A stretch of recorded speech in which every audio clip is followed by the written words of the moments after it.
Hello everyone, आज हम लोग मॉलिक्यूलर इनहेरिटेंस चैप्टर से, जेनेटिक्स के चैप्टर से आज एक टॉपिक म्यूटेशन को पढ़ेंगे। म्यूटेशन क्या है, इससे पहले हम लोगों ने क्या पढ़ा, रिकम्बिनेशन को पढ़ा है ना, लिंकेज को पढ़ा, लिंक्ड जीन क्या होता था इसको हम लोगों ने देखा, अनलिंक्ड जीन क्या था ये देखा, मैप यूनिट क्या था है ना। पिछले वीडियो में हम लोगों ने मैप यूनिट, लिंक जीन और अनलिंक्ड जीन सभी के बारे में देखा। म्यूटेशन क्या है इसको जानना है, म्यूटेशन किस तरह का होता है, क्या ऑर्गेनिज्म को इफेक्टिव बनाता है या ऑर्गेनिक इवोल्यूशन में इसका भी कोई योगदान है, तो हम जानते हैं म्यूटेशन क्या है। तो एकाएक new sudden inheritable discontinuous variation कह रहा है कि नया, बिल्कुल नया कैरेक्टर जुटने वाला है, एकाएक जुटने वाला है जो कि नेक्स्ट जनरेशन में इनहेरिटेबल होने वाला है। जरूरी नहीं है कि ये जो चेंज होगा वो कंटिन्यू रहेगा, डिसकंटिन्यूअस भी हो सकता है और ये वेरिएट बना देगा ऑर्गेनिज्म को, अपने ओल्डर स्पीसीज से कुछ नए कैरेक्टर को जोड़ने का काम करेगा। Which is appear in the organism due to permanent change in their genotype. ये इनहेरिटेबल होने की वजह से अगले जनरेशन में ऑर्गेनिज्म में अपीयर होगा और ये क्या करेगा, उनके जीनोटाइप में अपीयर होगा और अगला जनरेशन में जा सकता है। ठीक है, तो ये है म्यूटेशन। सही मायने में म्यूटेशन यही है कि एकाएक सडन चेंज हो जाए कैरेक्टर में और वो कैरेक्टर अगला जनरेशन में चला जाए और लगातार उसमें बदलाव होते चल जाए। लेकिन जरूरी नहीं है कि म्यूटेशन हर बार इनहेरिटेबल ही हो, कुछ म्यूटेशन ऐसे भी होते हैं जो इनहेरिट नहीं होते, नेक्स्ट जनरेशन में ट्रांसफर होते ही नहीं है ना। तो जो भी है म्यूटेशन, रियल म्यूटेशन जो है हमारा यही है कि ऐसा चेंज हो जाए जो अगला जनरेशन में ट्रांसफर हो जाए। म्यूटेशन के बारे में जितना सारा बात का जानकारी हमको दिया, क्वाइंट द टर्म जो है वो ह्यूगो डी वेराइस है ना, 1901 में हमें म्यूटेशन के बारे में जानकारी देने वाले ह्यूगो डी वेरिस थे और इसका इन्होंने एक्सपेरिमेंटल प्रूफ दिया। इन्होंने अपना वर्क किया था, म्यूटेशन का वर्क किया था ओइनोथीरा लेमेरिकियाना प्लांट के ऊपर, ओइनोथीरा लेमेरिकियाना प्लांट के ऊपर अपना प्रयोग किया था, जिसका कॉमन नेम इवनिंग प्राइमरोज है। इसके ऊपर उन्होंने अपना एक्सपेरिमेंट किया था। एक्सपेरिमेंट का रिजल्ट क्या हुआ था, ओइनोथीरा लेमेरिकियाना के ऊपर उन्होंने देखा कि नॉर्मली प्लांट ग्रो हो रहे हैं। ओइनोथेरा के नॉर्मल प्लांट में से कुछ प्लांट जो है एकाएक उनमें चेंजिंग हो गया और एकाएक चेंजिंग के वजह से नेक्स्ट जनरेशन में उन्होंने क्या देखा, तो देखा कि जो नया प्लांट बन रहा है उसके फ्लावर के साइज में चेंजिंग हो गया, वो बड़ा साइज के फ्लावर को रखने लगा। तो इस तरह के फ्लावर को उन्होंने नाम क्या दिया, इस तरह के प्लांट को ओइनोथेरा गिगास नाम दिया है ना। तो जो भी है एक्सपेरिमेंटल प्रूफ अभी पढ़ना नहीं है, तो हम लोग ये देखें, ये जो म्यूटेशन है वो उत्परिवर्तन कहलाता है और ये दो तरह का होता है, एक जर्मिनल म्यूटेशन और दूसरा है सोमैटिक म्यूटेशन। तो जर्मिनल म्यूटेशन का खासियत क्या है कि यह जर्म सेल में अपीयर होता है। जर्म सेल का मतलब आप समझ रहे हैं कि गोनाइड्स जिसे कहते हैं है ना। जर्म सेल कौन है, तो गोनाइड्स है ना। गोनाइड्स क्या है, तो गोनाइड्स में हमारे टेस्टिस आते हैं और क्या आते हैं, ओवरी आते हैं। तो गोनाइड्स में अगर चेंजिंग होगा, गोनाइड्स जो है वो स्पर्म का फॉर्मेशन करता है और ओवा ओवरी जो है ओवम का फॉर्मेशन करता है। तो ये जर्म सेल में चेंजिंग ला देते हैं, तभी तो ये नेक्स्ट जनरेशन में क्या हो पाएंगे, ट्रांसफर हो पाएंगे है ना। तो ये इनहेरिटेबल होते हैं। दूसरा सोमैटिक म्यूटेशन है। सोमैटिक म्यूटेशन जो होता है हमारे सोमैटिक सेल में होता है ना। सोमैटिक सेल किसे कहते हैं, तो हमारे बॉडी के हमारे बॉडी में जितने सारे सेल है जो हमारे ग्रोथ के लिए रिस्पॉन्सिबल है, जो हमारे शेप साइज को मेंटेन करते हैं, वो सारे सेल जो है वो सोमैटिक सेल कहलाते हैं या ग्रोथ सेल कहलाते हैं। इसे हम लोग क्या कहते हैं, ग्रोथ सेल कहते हैं, सोमैटिक सेल कहते हैं, जिससे हमारे बॉडी का ग्रोथ होता है। ठीक है, तो ये सोमैटिक सेल को हम लोगों ने देखा। उसके बाद है और ये इस तरह के ऑर्गेनिज्म में जो म्यूटेशन होता है वो जरूरी नहीं है कि नेक्स्ट जनरेशन में ट्रांसफर हो, है ना। तो ये जो है कैरेक्टर डाई हो जाते हैं by the death of the body. जैसे ही ह्यूमंस का डेथ होगा, जैसे मान लो सपोज कि मेरे पास क्या है, यहाँ से एक उंगली और निकल गया तो 6 उंगली है, तो जरूरी नहीं कि हमारे ऑफस्प्रिंग के अंदर भी नंबर ऑफ फिंगर्स जो है वो 6 ही होगा, है ना। वो अगला जनरेशन में इनहेरिट नहीं होता है, क्योंकि वो चेंज जो हुआ था वो हमारे सोमैटिक सेल्स में हुआ था। सोमैटिक सेल के कैरेक्टर्स जो है नेक्स्ट जनरेशन में ट्रांसफर नहीं होते।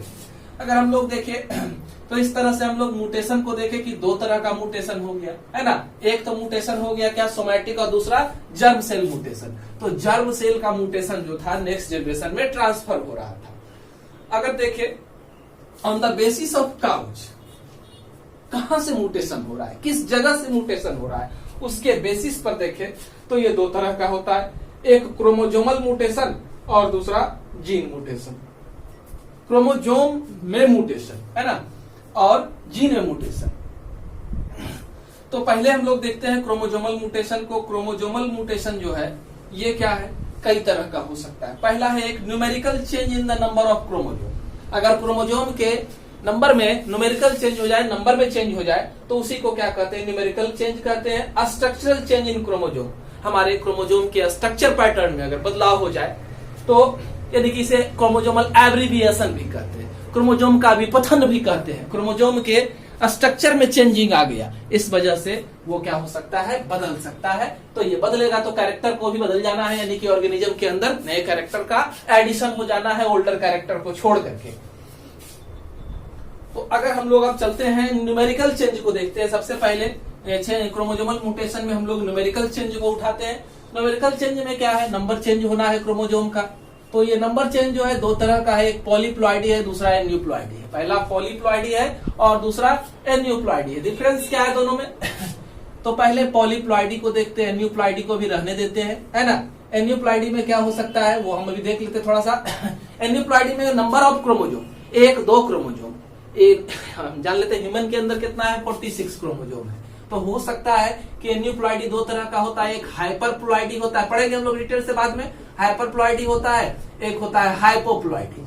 तो हाइपर में क्या हो जाएगा, 46 है तो +1 क्रोमोजोम आ गया, या +1 क्रोमोजोम आ गया। तो 46 के बाद 47 या 48 क्रोमोजोम हो गया। हाइपो में क्या हो जाएगा, 45 क्रोमोजोम रह जाएगा, नंबर ऑफ क्रोमोजोम डिक्रीज कर जाएगा, है ना। तो वो हमारा एन्यूप्लॉइडी था। और पॉलीप्लॉइडी जो है वो तीन तरह का है। फर्स्ट है ऑटोपॉलीप्लॉइडी। ऑटोपॉलीप्लॉइडी में क्या है, न्यूमेरिकल इंक्रीज हो रहा है इन सेम जीनोम, एक ही तरह के जीनोम में न्यूमेरिकल इंक्रीज। जैसे दो गैमेट है, दो ऑर्गेनिज्म है, तो एक ही ऑर्गेनिज्म अगर मेल है तो मेल में 1 होना चाहिए, यहाँ पर 3 हो गया, है ना। ए का नंबर जो है वो क्या हो गया, 3 हो गया। तो इसे हम लोग ऑटोपॉलीप्लॉइडी का एग्जाम्पल मानते हैं। 3 बढ़ा इसलिए ऑटो ट्राइप्लॉइड कहते हैं इसको। इसको क्या कहा जाता है, ऑटो ट्राइप्लॉइड कहते हैं। अगर मान ले ए जो है 4 हो गया, एक टोटल जीनोम बढ़ गया, टोटल जीनोम बढ़ रहा है, यहाँ पर इनसे 2 जीनोम होना चाहिए था और हो गया 2 जीनोम और एक्स्ट्रा, तो इसको ऑटो टेट्राप्लॉइडी कहते हैं। अगर 5 हो जाता तो ऑटो पेंटाप्लॉइड कहते। अगर 6 हो जाता तो ऑटो हेक्साप्लॉइड कहते। तो इस तरह से मैज, राइस और ग्राम जैसे कि हमारे जो ये प्लांट है इसमें इस तरह का क्रिएचर करके हम लोग क्या करते हैं, जीनोम को इंक्रीज कर देते हैं। और जीनोम को इंक्रीज करने की वजह से होता है वो क्या करता है, गीगाज इफेक्ट क्रिएट करता है। मतलब हमारे जो क्रॉप प्रोडक्शन है, क्रॉप के जो ग्रेन्स है उनके शेप साइज में चेंजिंग हो जाएगा, वो बड़े साइज के हो जाएंगे। तो इसके लिए हम लोग इसको आर्टिफिशियली भी डन कराते हैं ऑटोपॉलीप्लॉइडी को, ठीक है। तो जिसके वजह से हमारे ग्रेन्स के साइज जो है वो इंक्रीज हो सकते हैं। दूसरा है एलोप्लॉइडी। एलोप्लॉइडी में क्या है, इसको भी हम लोग हाइब्रिडाइजेशन के द्वारा कर सकते हैं, है ना। नॉर्मली भी होता है 2 स्पीसीज के बीच में। जैसे होना क्या चाहिए था इस स्पीसीज में, एक ए और एक बी होना चाहिए था, लेकिन ए भी डबल हो गया, बी भी डबल हो गया, है ना। तो इस तरह से को क्या कहते हैं, एलोपॉलीप्लॉइडी कहते हैं। जैसे वीट और कॉटन में है तो कंप्लीट सेट, यहाँ पर एक गैमेट कंप्लीट बढ़ रहा है ना, एक्स्ट्रा गैमेट होना चाहिए जनरली, एक गैमेट, ये नॉर्मल कंडीशन है। लेकिन मेल का भी एक गैमेट और एक्स्ट्रा बढ़ गया, 2 गैमेट से एक साथ आ गया, और फीमेल का भी एक गैमेट साथ में आ गया। तो ये वीट और कॉटन जो है एलोपॉलीप्लॉइडी का एग्जाम्पल है। अब देखिए आप ऑटो एलोपॉलीप्लॉइडी को देखें तो इसमें क्या है कि 1 जीनोम जो है वो डिप्लॉयड स्टेट से 1 ज्यादा, 2 ज्यादा, 3 ज्यादा, 4 ज्यादा, 5 ज्यादा, 6 ज्यादा हो सकता है ना। तो जीनोम को होना क्या चाहिए, जीनोम का कंडीशन देखे, मान लेते हैं ए और बी है, ये कंडीशन है किसी ऑर्गेनिज्म के अंदर, है ना। तो अब इसमें क्या कर दिया, एक ही नंबर को बढ़ा दिया, ये 3 हो गया, ये 4 हो गया, है ना। तो इस तरह से कर दिए। तो ये कंडीशन जो है वो हमारा ऑटो एलोपॉलीप्लॉइडी कहलाता है। इसमें एक जीनोम का नंबर बढ़ जाता है, या तो मेल, आइदर मेल और फीमेल। तो जनरली ये कॉमनली पाए जाते हैं। हमारा एक प्लांट है हेलियंथस ट्यूबरोसस में, ये हेक्साप्लॉइड को फॉलो करते हैं। जनरली हेक्साप्लॉइड ही इसमें पाया जाता है। तो हम लोगों ने यहां देखा किसको, तो पॉलीप्लॉइडी के टाइप को देखा, व्हाट इज म्यूटेशन इसको देखा। अगले वीडियो में इस एनुप्लॉइडी को हम लोग देखेंगे। धन्यवाद।